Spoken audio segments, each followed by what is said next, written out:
Good morning guys, welcome to my channel. তো সবাই কেমন আছো? আশা করি সবাই ভালো আছো, আর আমিও ভালো আছি। আর সকালবেলা বাজারে গেছিলাম। তো আজকে বাজার থেকে কি কি এনেছি চলো তোমাদের সঙ্গে একটু শেয়ার করি। তো এইখানে এনেছি এই যে আলু, 5 কিলো আলু এনেছি, আর এই যে পেঁয়াজ এনেছি দেখতে পাচ্ছ। আর এখানে এনেছি একদম জ্যান্ত টাটকা পুঁই শাক, দেখতেই পাচ্ছ। এত সুন্দর না পুঁই শাক, মানে কি বলবো, পুরো টাটকা। তো এই দেখো পুঁই শাক।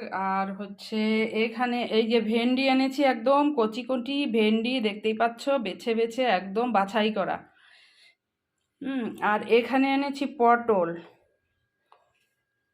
আর এদিকে মাছটা কেটে ধুয়ে তারপরে আমি চান করে এসছি।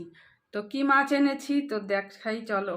দেখো রুই মাছ, তো দেখতেই পাচ্ছ দারুণ একটা রুই মাছ এনেছিলাম।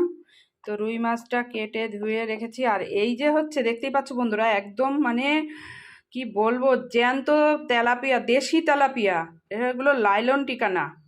তো একদম মানে লাফাচ্ছিল, সেই মাছ নিয়ে এসেছি। তো এই মাছটা খেতে দারুণ লাগবে। আর এই যে 4 পিস, আমরা 4 জনের জন্য 4টে রেখে দিয়েছি। এটা ভেবেছি আজকে একদম মানে তেল ঝোল করব, টমেটো দিয়ে আর একটু আদা জিরে বেটে জ্যান্ত মাছের ঝোল করলে দারুণ লাগবে।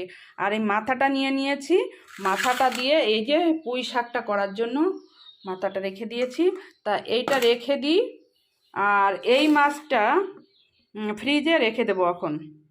তো চলো এই মাছটাকে এখন ফ্রিজে রেখে দিই। একটু খোল তো ডিপ ফ্রিজটা। তো এই যে তো মাছটা রেখে দিলাম। তো বাবা লেগে গেল। তো এটাকে ফ্রিজে রেখে দিলাম। আর এই মাছটাকে আজকে রান্না করব। আর যে মাছটা আমি বেশি এনে রাখি, কারণ আমার 1 সপ্তাহ এটা ভালোভাবে চলে যায়। আর এই মাছটাকে এখন রান্না করব। আর চলো এখন পুঁই শাক সবে মানে জমি থেকে তুলে এনেছে, তো তোমাদের দেখালাম, মানে এত ভালো মানে লাগে না এত টাটকা জিনিস খেতে। তো পুঁই শাকটা এখন কেটে নিই।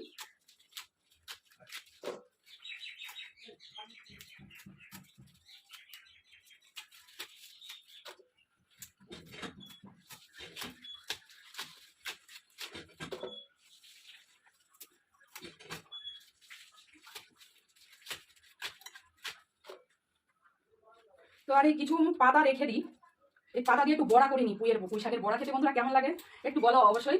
মানে ইয়ে দিয়ে কে বলে বেসন দিয়ে পুঁই শাকের এই পাতা দিয়ে বড়া করলে দারুণ লাগে। তো এই এত লাগবে না, তো কিছু পাতা আমি এরকম রেখে দেবো, রেখে আগে বড়া করবো। মানে এই যে এত বড় বড় 2 আটি এনেছি, এত তো লাগবে না, তো পাতাটা কিছু রেখে দিই। আর পুরো ডাটাগুলো আর কচি কচি শাক কিছু দিয়ে দিই এর মধ্যে। আর ওটা থেকেও নিয়ে নেবো, তার আগে এগুলো একটু কেটে নিই।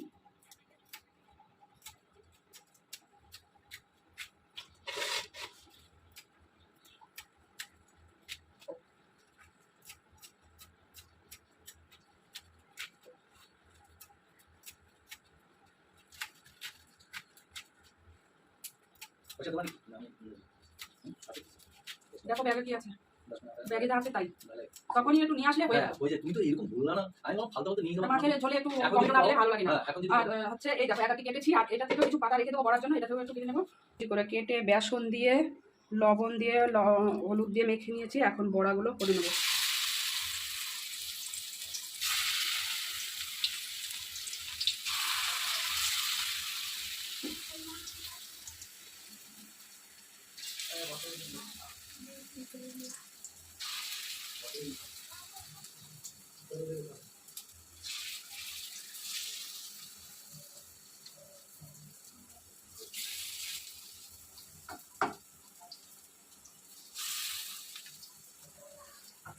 তো চলো বন্ধুরা, দেখা হবে নেক্সট ভিডিওতে। তো এই